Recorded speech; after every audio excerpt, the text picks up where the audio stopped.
अरे वो तुम्हें बेवकूफ बना रही है। अभी भी तुम्हारी अकल में बात आई है या कि नहीं?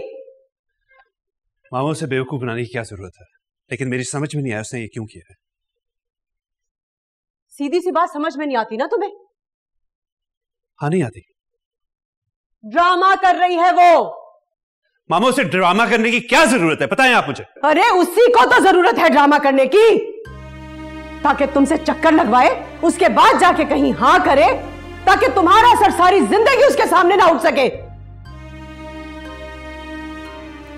लेकिन एक बात बता दूं मैं तुम्हें, मुझे कोई जरूरत नहीं उसके घर के चक्कर लगाने की जहां पे हमारी इतनी बेइज्जती हुई हो। ऐसे लोगों को जिन्होंने हमारी बेइज्जती की हो, खुदा के वास्ते उन्हें हमारे सर पे लाके मत बिठा देना तुम। मम्मा क्या हो गया, क्यों इतना चिल्ला रहे? तुम तो चुप ही रहो, ये सब कुछ तुम्हारी वजह से हुआ है। देखिए, हर इंसान की अपनी मजबूरियां और जिम्मेदारियां होती हैं। बाकी सबको तो नहीं पता ना, लेकिन मुझे पता है मेरी दोस्त मरियम के बारे में सब। तुम तो रहने ही दो। वो लड़की किस तरह से तुम्हारे भाई की आंखों में धूल झोंक रही है, और तुम्हारी आंखों पे उसकी दोस्ती की पट्टी बंधी हुई है। मम्मा प्लीज एक बार उसकी बात सुन ले। तुम तो वही बोलोगी जो उसने तुम्हें फिट किया है। भाई आप भी? हाँ मैं भी। बस बहुत हो गया, बहुत हो गया।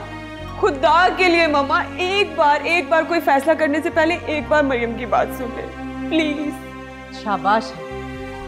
शाबाश है तुम पर, इतनी बेइज्जती हुई है हमारी, तुम अभी भी उसकी तरफदारी कर रही हो। अरे तुम भूल गई तुम्हारी दादो क्या कहती थी कि उस लड़की से जान छूट जाए हमारी तो वो शुक्राने की नफिल अदा करेंगी। बात सुन लूं मैं उसकी, तौबा है। भाई चुप कर जाओ। हाय दर बदर क्यों किया रे, हुआ लापता ये जिया रे,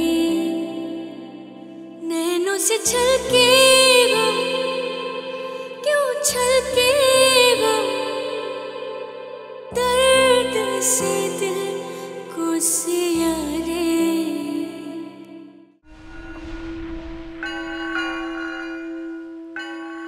उसने हमारे इतने बेइज्जती किया है कि खुदा का कसम हम तुमको बता नहीं सकता। अभी तक हमारा ऐसा मीटर घूम रहा है। वह हम तो ताना खरीद लेता, पुलिस हमारे जेब में। ये लड़की क्या बेचते? उसका दिमाग बहुत हवा में उड़ रहा है, उसका पर काटना पड़ेगा।